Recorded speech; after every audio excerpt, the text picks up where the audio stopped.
Bonjour et bienvenue à ce coaching axé sur la santé sexuelle. Aujourd'hui, je vais beaucoup plus m'intéresser à la femme. Femme, sentez-vous des douleurs pendant les rapports sexuels? Vous avez peut-être la dyspareunie. La dyspareunie, c'est de ça qu'il sera question tout au long de ce coaching. La dyspareunie en soi n'est pas une maladie.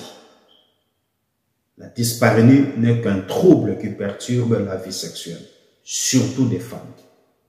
C'est quoi la dyspareunie?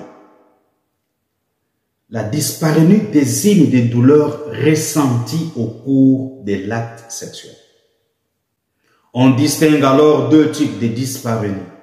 La dyspareunie primaire, c'est quand les douleurs demeurent régulières, et la dyspareunie secondaire, c'est lorsque les douleurs sont irrégulières ou circonstancielles.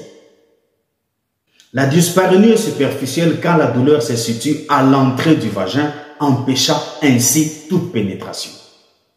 Cependant, la dyspareunie est dite profonde lorsque la douleur se situe à l'intérieur, au fond du vagin.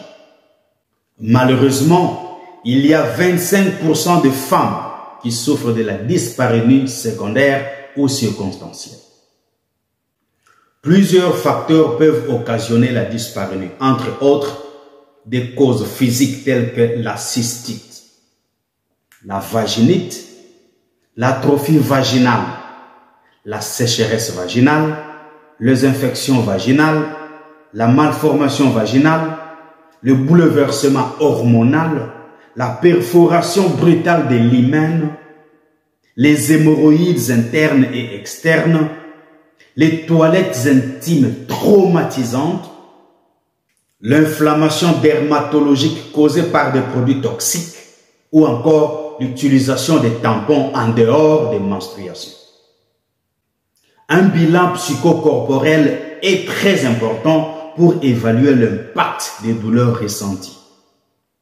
La dyspareunie peut aussi être psychologique en cas de traumatisme ou de phobie sexuelle.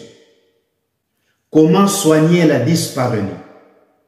L'utilisation de l'huile de rose ou d'un lubrifiant à base d'eau ou d'aloe vera fera l'affaire afin de faciliter la pénétration. Des thérapies psychocorporelles telles que le massage intime sont vivement recommandées afin d'atténuer la crainte des douleurs. Des techniques de relaxation et de respiration sont également utiles en cas de dyspareunie. Maintenant que vous êtes informé, appliquez ces choses pour votre bonheur, pour votre bien-être. Dans l'entretemps, prenez très bien soin de vous et au revoir.